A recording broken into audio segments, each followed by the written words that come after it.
Hey, what's up YouTube? I am DJ Vinn and this is my full custom keyboard mapping tutorial video for Virtual DJ 8. This video has been long overdue, so without further ado, let us just jump straight into this.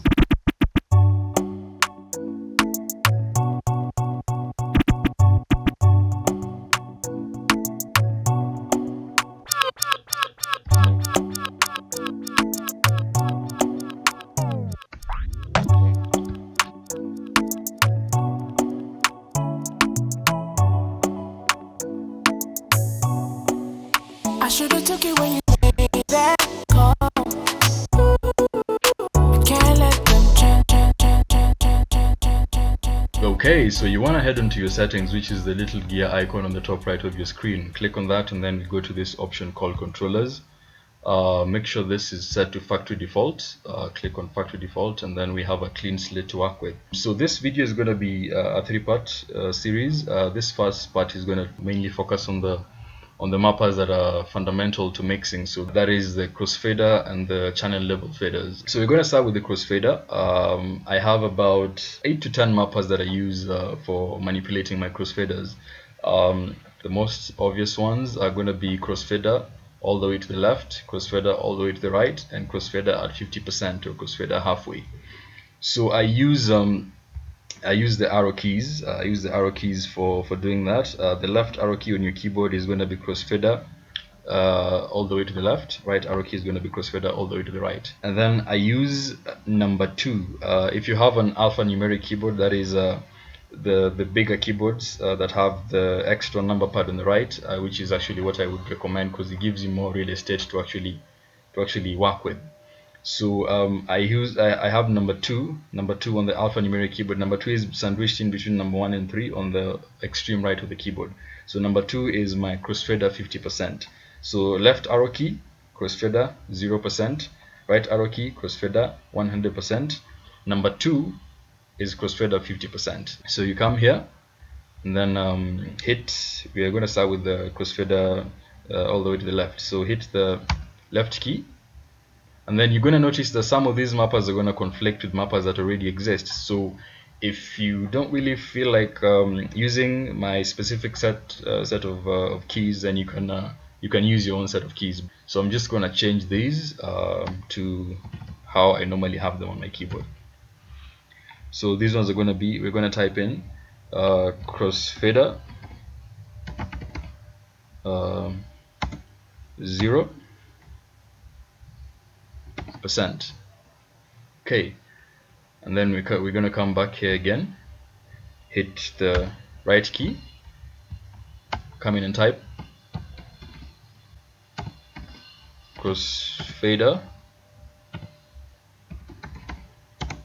100%.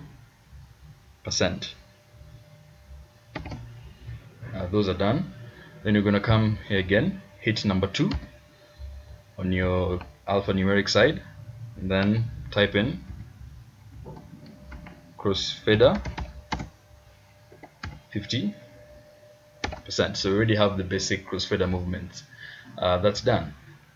Now we're going to go to some other extra crossfader movements I usually have, just to be able to do some certain cool tricks that I'll show you in subsequent videos. Now if you look on the alphanumeric side of the keyboard, you have number 1, which is on the left side, and then number 3 is on the right side. So the mapping that I have for number 1, let's just hit number 1. Let's just hit number 1 there, number 1.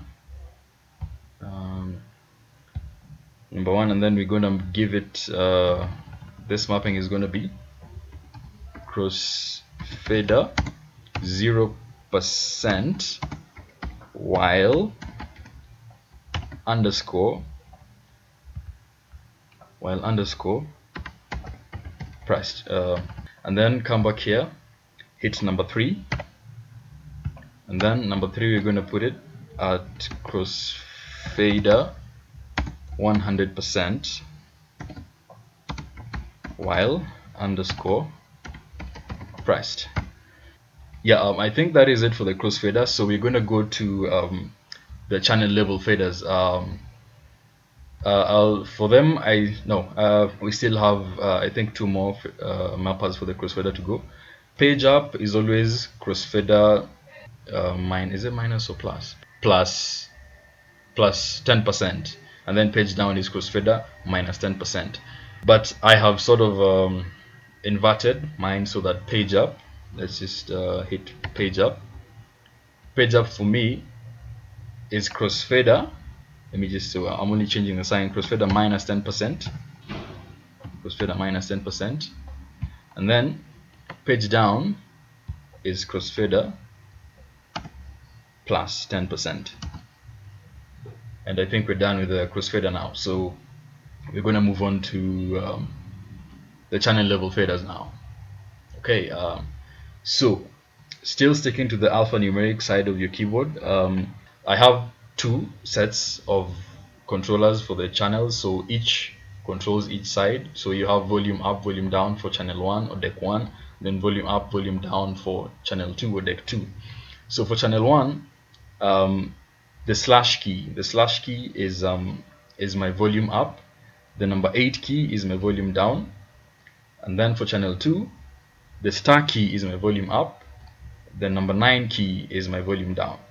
So we're going to start by setting up our slash key. So our slash key, we come here, hit slash key, and then we type in deck 1 level plus, I use a percentage of plus or minus 8, so plus 8%. We're gonna put that here, plus 8%, and then let's just finish with the deck 1 first, and then we hit number 8 on the keyboard. Type in deck 1 level, that is minus 8%. Right. Let's go to deck 2. Come here. For deck 2, we're using the star key and the number 9 key. So hit the star key.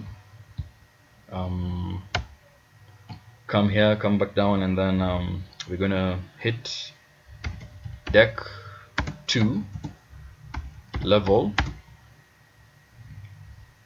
plus 8%. Come back here, hit number 9 key. Type in deck 2 level minus 8%. So at any given one time, if you notice that you're typing in a mapper for a certain key, and then you notice that it sort of conflicts with the mapper that is already there, all you do is just note down the mapper that it conflicts with, and then you go later on and change it to whichever key you want. Or you can just get the actions that I'm typing in, and then you're gonna customize it to how you want it to be on your specific keyboard. And I think that is the best way to actually go about it, because all this is very subjective, so each and every person would want their keyboard mapped differently. But the most important thing to know is to get the action key, because that is what gives the mapper its properties. So we are done with the channel level faders, and then we're going to go to controlling the EQ section.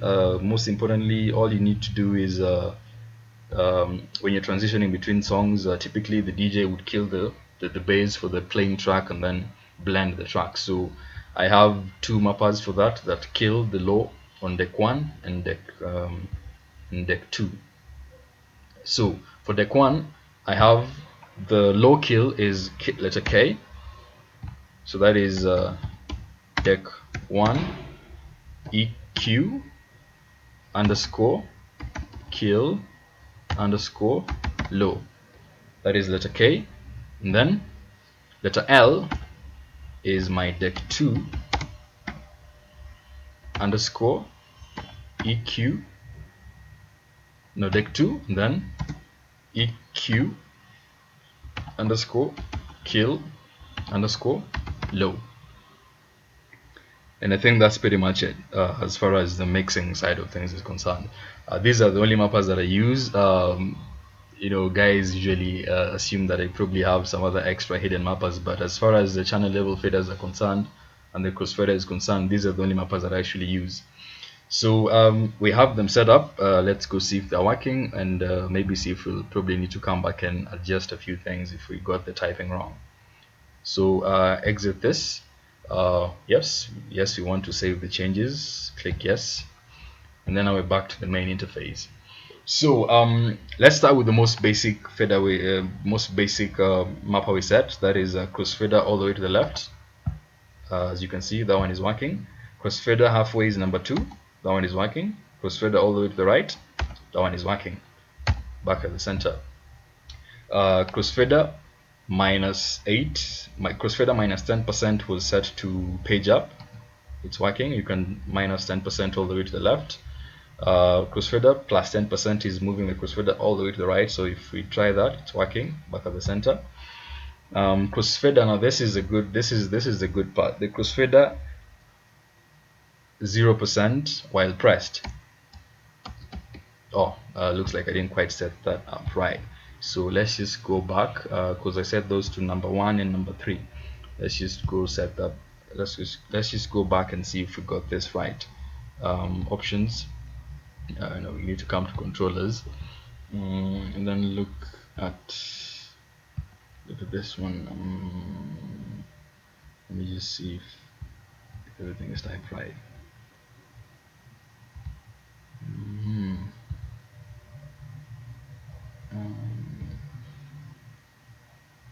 Crossfader. Okay, so I figured out where I did mess up the mapping for the crossfader while pressed keys. While typing in, I hit number 1 on the normal keyboard side instead of number 1 on the alphanumeric side. So let's just rectify that right now.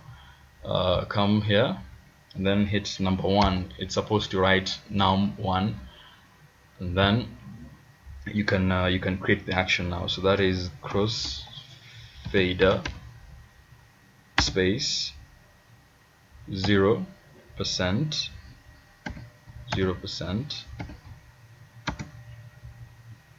while underscore pressed, and then hit num3. That is number 3.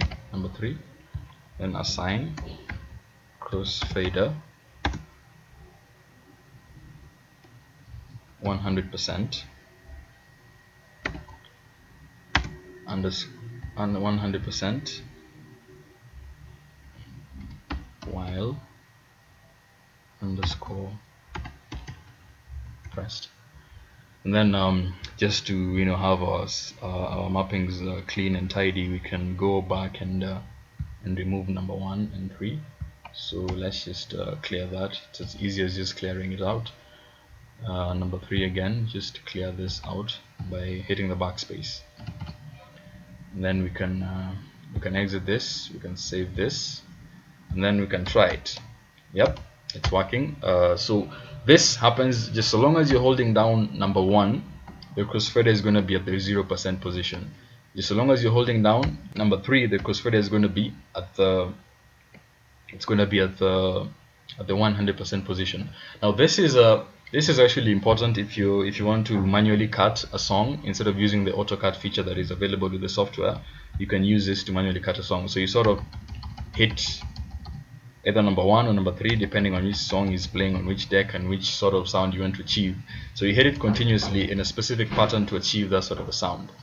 Or let's say a track is playing on deck A, and then you want to sort of give the crowd a feel of what track is coming next. So I'm going to demonstrate this in the subsequent videos in this tutorial series. So everything is working as far as the crossfader is concerned. Let's go to the channel level faders. So we have the slash key, number 8 key, the star key, and number 9 key. Number 9 key is deck 2, taking the volume down in steps. So let's just try that out. It's working. You can take the volume down all the way to 0, or you can take it all the way up. So star key is volume up, number 9 key is volume down. Deck 1, the same thing, slash key is volume up, number 8 key is volume down all the way down. Number 9 key, the slash key takes the volume up in +8% steps all the way up.